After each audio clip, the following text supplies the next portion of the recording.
Hallo und willkommen zurück zu einer weiteren Folge von Star Trek Resurgence. Ja, nachdem die Verhandlungen in der letzten Folge ein wenig, naja, ins Stottern gekommen sind, The captain and ambassador have it handled. I've got my own mission. Ja, sollen wir uns jetzt hier mal ein bisschen umhören, so bei den ganzen Leuten, wie denn der Konflikt zwischen den Hotari und den, ich weiß gar nicht, wie sie hießen, irgendwas mit Adü, irgendwas? Es war ein komplizierter Name. Soothing. Jedenfalls, wir hören uns jetzt mal hier so ein bisschen um. Wir spielen so ein bisschen den Friedensstifter, immer noch hier auf der Welt. Such rough terrain. No wonder the Hotari are so tough. Ja, das stimmt. Wenn man auf so einer kargen, harten Welt überleben muss. Commander, I'm glad you've chosen to side with the Hotari. I knew the Federation would see through the Elydians' baseless claims. Die Elydians waren's. Protect the interests of my people. The Hotari have suffered enough at the hands of the Elydians. I couldn't agree more. I assume you were there the day the mines were seized from the Elydians. Not seized, reclaimed, and restored to their rightful owners. Yes, I was there. We had to be decisive. Also er war mit bei diesem Minenvorfall da. Nightmares upon them. Did you have help? You were armed? Were the Hotari miners armed during the revolt? I'm just trying to understand how it happened. If by that you mean armed with centuries of abuse and exploitation at the hands of the Elydians, then yes. Which doesn't really answer my question. We had them vastly overwhelmed from the start. They respect one thing above all else, and that is force. The greater the force, the more certain the outcome. Any talk of making peace is just that, and worth little without the strength to secure it. Which makes me wonder about your ship, the Resolute. Undoubtedly the Federation's finest warship. Ready to contend with anything the Elydians might have in store. Or is that not true? Maybe I've misjudged it. It wasn't designed as a warship. More for scientific research and exploration. But the Federation must have ships designed for war. Technically, they're Starfleet ships representing the Federation. But yes. I see. Also eine schöne Excelsior-Klasse, das wäre schon was. Sidron. A pleasure meeting you, Commander. I'm sure we'll cross paths again.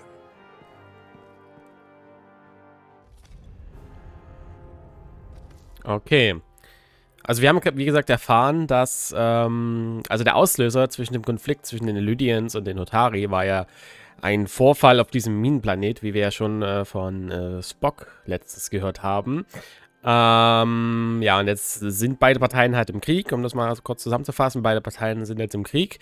Oder im bevorstehenden Krieg miteinander. Und ja, die Hotari sind halt, wie gesagt, ein sehr, ich sag mal,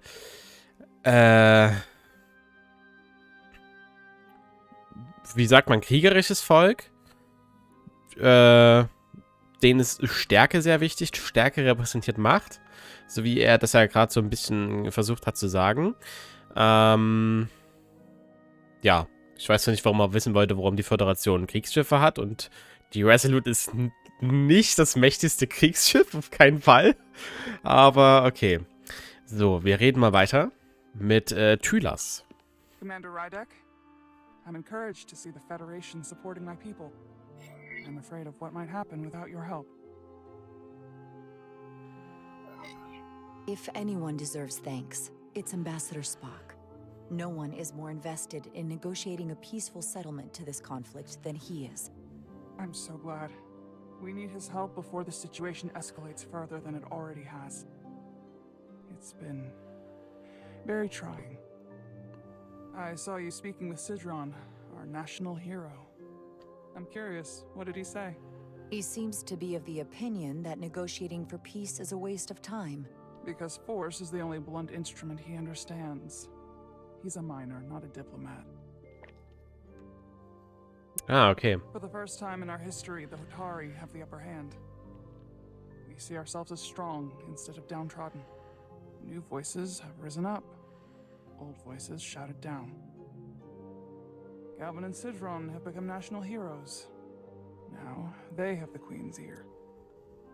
Better or worse, depending on your perspective. I take it they're against a negotiated peace with the Illidians. Heroes tend to want more of what made them heroic. If it were up to them, they'd wage all-out war and bring ruin upon us all. My fear has been that the Illidians will launch an attack and crush us. You've seen their starship, no doubt. They could have retaken the mines whenever they wanted to, but it never happened. And as strange as this may sound, I'd almost say they're afraid. I just don't know what they're afraid of. It's still the same bluster and bravado you would expect from them. But it has no teeth. Like they're afraid of what might happen. Do you think it has something to do with the ion storm? Right now, it's stronger than ever, isn't it? It's entirely possible. I'm not a scientist, but I do know the storm has knocked out all kinds of systems. So maybe the Illidians weren't willing to risk their ships, given all the interference.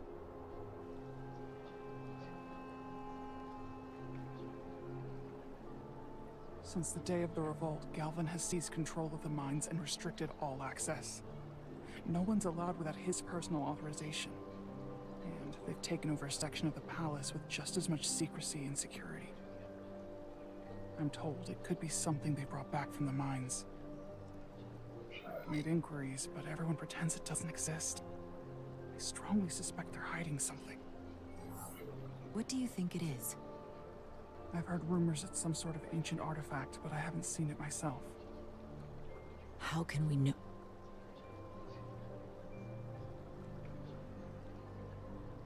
I'd better see what's happening. Do you think you can find out what they're hiding? I need to see proof of something before I can make my case to the Federation. I can try, but even if I found it, I might not know what to make of it. Take this. You can use it to capture whatever you find, and then send it to me.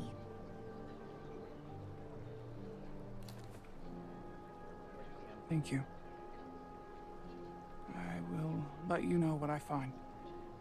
And I look forward to our meeting again.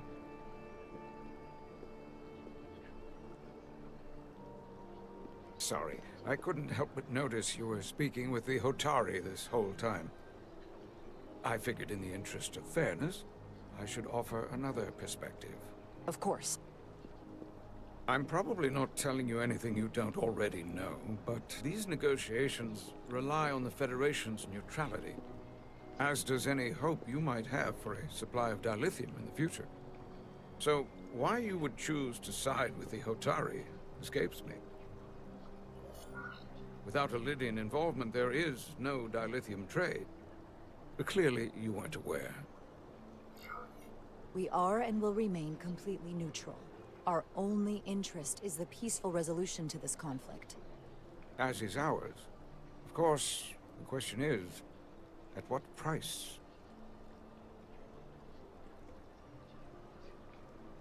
Major Solid Arminta, Special Attaché, Illidian Armed Forces.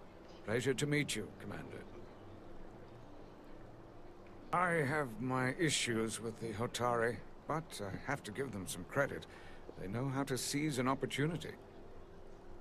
Inciting an uprising the same day as a massive, once-in-a-lifetime ion storm. Our assumption was that this storm was just an anomaly. Yes, a very convenient anomaly. At least that was what we were told. Of course, I wasn't there.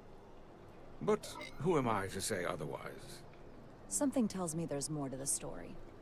So what really happened? Well, the official story is that it was the storm that enabled the revolt. How else do a bunch of unarmed, unorganized miners seize control of an entire moon, much less thousands of mines? But I've talked to people who were there. They tell a different story. They say they're lucky to have escaped with their lives. That it was more than just the storm. That somehow the miners were able to harness the energy from the storm. I know it sounds crazy. I'm not even sure I believe it myself. But that's what they said. You just answered your own question. How do a group of miners do something that in theory can't be done? That's how. Harnessing the storm. But even if it's true, how does that even happen? You tell me.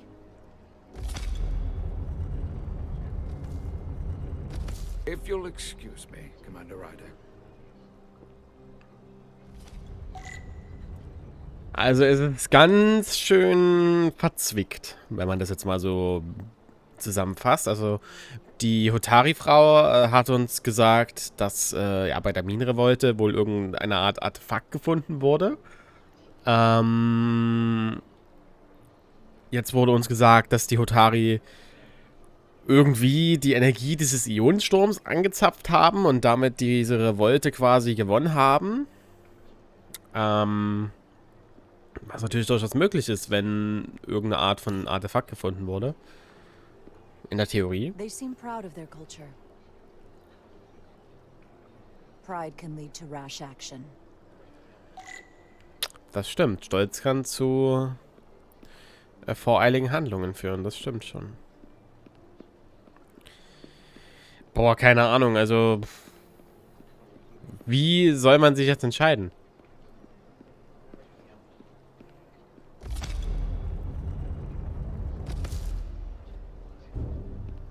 Well, that was a disaster. What happened? The Hotari refused to concede anything, so the Elydians stormed out. The Hotari did not invite us here as peacekeepers. I hope your efforts were more fruitful than ours.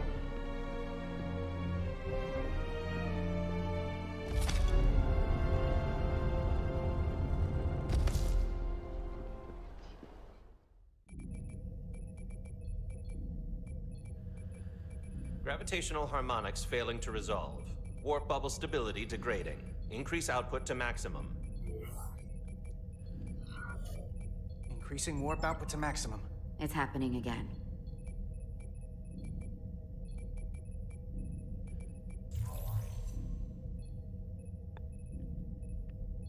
It is evident that presently the Resolute cannot achieve warp propulsion. Since our diagnostics rule out any problems with our warp systems or anything about the ship, the problem appears to be the fabric of space itself. Space itself? You're saying something about this region of space prevents warp travel? Prevents it, or can't sustain it. However improbable, that appears to be the case. We need to know more. Well, couldn't we slowboat it out of here at impulse speed? It may come to that, but we don't know how far this warp dead zone extends. Captain Solano is on his way back from the negotiations, and I want to have some answers for him when he gets here. Indeed. Given the facts at hand, we may be able to deploy subspace probes around the ship to construct a clear picture of the phenomenon. Around the ship. I'll prep a shuttle. Oh Gott. The scientific method.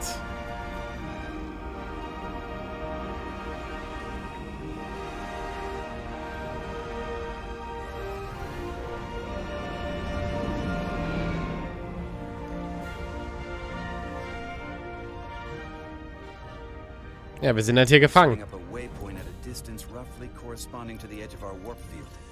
When we get there, I'll deploy the first probe. Fly the shuttle to your objective to complete a mission. W, D, Turn, Q und E. Okay. Ja, wir sind einfach gefangen, weil ja, wir können nicht auf Warp-Antrieb gehen. Aber jetzt können wir Shuttle fliegen. Ja.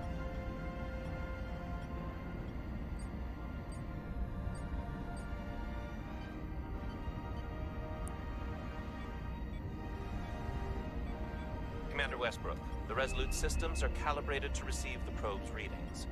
We are standing by to reproduce the warp field collapse after the first probe is deployed. Thank you, Mr. Chovak. We'll be in position shortly. And, Mr. Diaz, do take care in piloting the shuttlecraft. Now is not the time to indulge in the human penchant for joyriding. Niemals. Chovak probably isn't such a fun guy to work for, huh?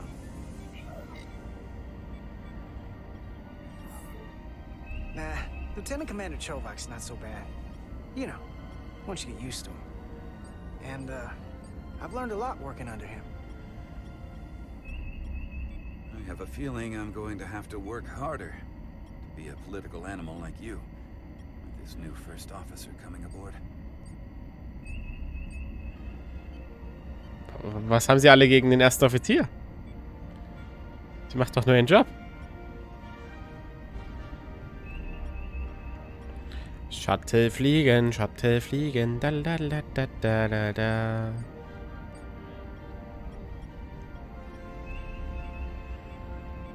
This is far enough.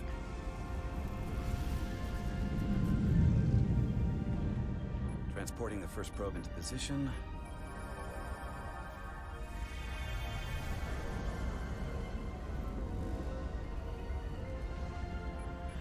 Westbrook here.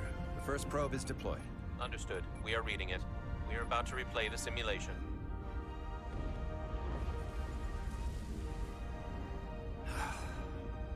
Problem? I just can't get a handle on her. Commander Rydek. She rejected my plan to use a deflector pulse against the storm surge. But on the other, she did listen to my advice and use the whole polarity trick to get you through that excursion alive. I'm not saying there's anything wrong with the new XO. I'm sure she's a fine officer, even if we don't see eye to eye. But she didn't go through what the rest of us did. You know that. And it's hard to figure out why she'd be the one Solano chose instead of, well, one of us. I've heard some good things. You should at least give her a chance. I'll take that under advisement. Test is running. Warp field collapse in 3, 2, 1, mark.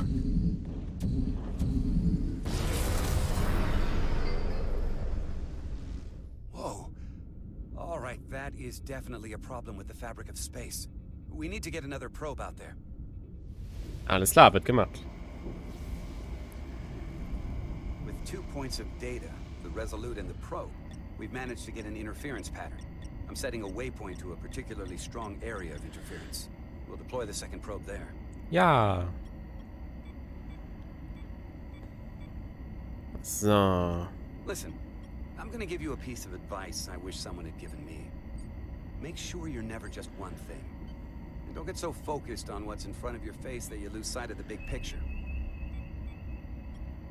Before Rydek showed up, the captain pulled me into his ready room and told me he didn't think I had the people skills to be first officer. What a load of crap. I mean, if he'd said that about Chovak, sure. I appreciate the advice, Commander. I'll make sure I keep my options open. I don't need to tell you how to operate. You're already well on your way. You're a capable engineer. You're good in the field. Keep up the good work. Who knows? Im Chefingenieur klingt aber auch gut. Like you could be commander-in-chief of Starfleet one day. Hell, Admiral Jellicoe started as a shuttle pilot. And there are places to go in the enlisted ranks, too. Of course, if you get an officer's commission, they'll put you on another ship. I love it. So put me up for promotion. I'm ready for my next challenge. Well, I think you're going to have to prove that to your boss, Chovak, first. He's the one who has to put you up for consideration. If I were first officer, it would be different. Well, what do you think? Is there room for me in the science division? Unless I can come up with a real good reason. This isn't enough? It might be.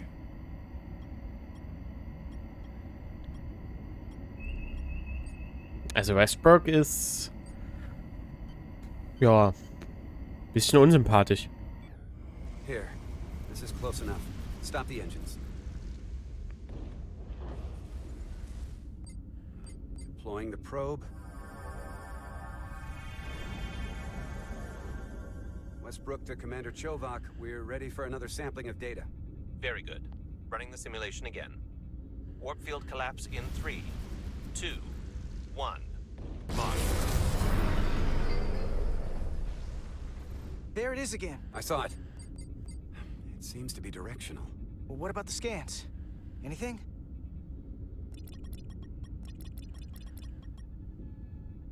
Here's the readings in relation to our local space. We've got the Resolute, Otari Prime, and the probes.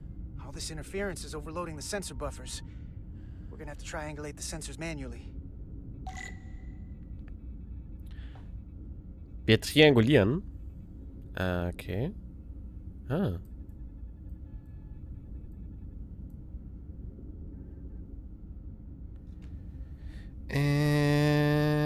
Okay. Got something. These markers indicate peaks in the gravimetric interference patterns. Let's see if I can find some more. Mhm. Den haben wir schon, den haben wir auch schon. Aha. Hold up. This is coming from the moon. A beam that blocks warp travel. Aimed right at us. Someone is doing this intentionally. I don't know how they're doing it. This is like nothing I've ever seen. Why would they be doing this? We came here to help these people. And now we're getting hit by some warp-killing weapon? Now, look here.